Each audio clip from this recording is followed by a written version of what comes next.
Баршаңызға сәлем, сіздермен Жорабекова Жанерке, және бүгінгі біздің шығарылымда бізге жиі қойылатын сұрақтардың бірі некені бұзу, яғни ажырасу қалай жүзеге асырылады деген сұраққа жауап беретін боламыз.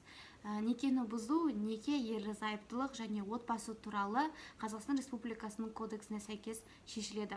Қандай жағдайларда ажырасуға болады? Біріншіден, ерлі-зайыптының бірінің не болмаса екеуінің өтініші негізінде, екіншіден, сот әрекетке қабілетсіз деп таныған зайыбының не болмаса жұбайының қорғаушысының өтініші негізінде болады. Сонымен қатар ерлі-зайыптының келісімінсіз жұбайының жүктілігі кезеңінде және бала 1 жасқа толмағанға дейін некені бұзу мүмкін емес. Некені бұзу үшін қайда жүгінуге болады? Біріншіден, АХАЖ-ға, яғни ЗАГС-ке, екіншісі сотқа жүгінуге болады. АХАЖ арқылы ажырасу тәртібі қандай? АХАЖ-ға кәмелет жасына толмаған ортақ балалары жоқ, екі ерлі-зайыптының өзара келісіммен және мүлікке деген талаптары жоқ болса, АХАЖ-ға жүгіне алады.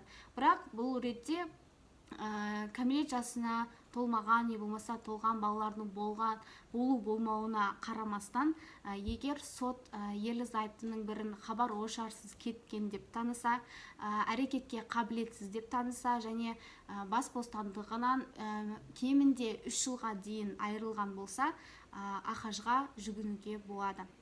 Егер осы шарттардың барлығы орындалатын болса, сіз EGAF.kz арқылы онлайн өтінішіңізді жібере аласыз. Сот арқылы ажырасу тәртібі қандай?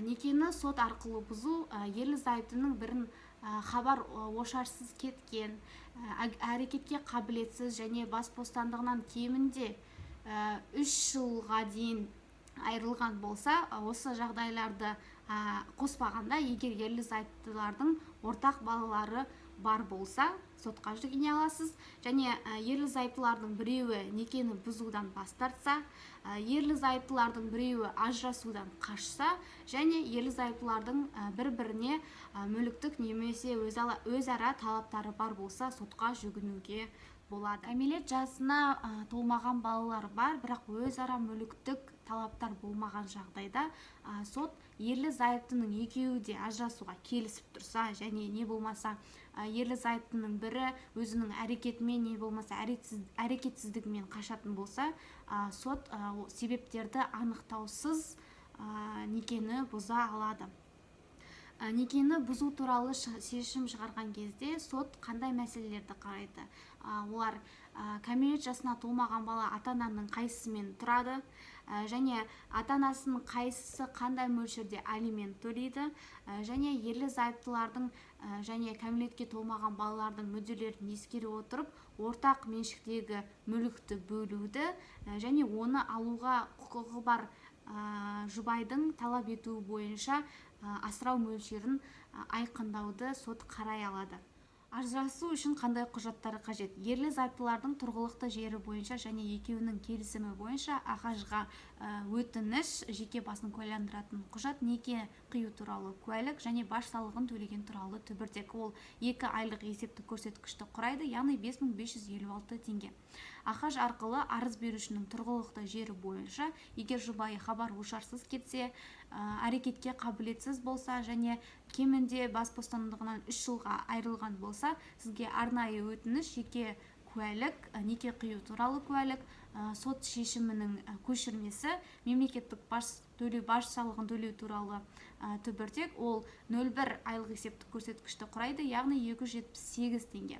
Егер сіздің қорғаушыңыз ұсынатын жағдайда арнайы нотариалды сенімхат қажет болады.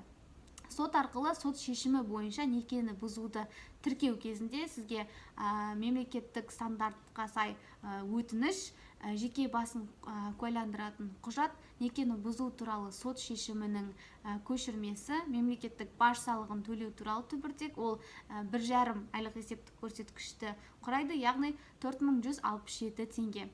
Және егер сіздің қорғаушыңыз ұсынған жағдайда оның нотариалды сенімхаты қажет. Құжаттарды сотқа жауапкердің тұрғылықты жері бойынша, егер белгісіз болған жағдайда мүлкінің тұрған жеріне байланысты беріледі.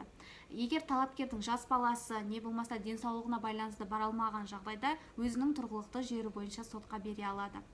Сотқа өтініш беру кезінде 0,3 айлық есептік көрсеткіште баж салығын төлейді, яғни ол 835 теңгені құрайды. Ажырасу кезінде тегін сақтау не болмаса өзгерту кезінде жұбайы некені бұзу туралы өтініште нақтылап көрсетіп кетуі тиіс. Некені бұзуды мемлекеттік тіркеу қалай жүзеге асырылады? Ерлі зайыптылардың екеуінің шешімі бойынша болғанда 30 күн ішінде рәсімделеді.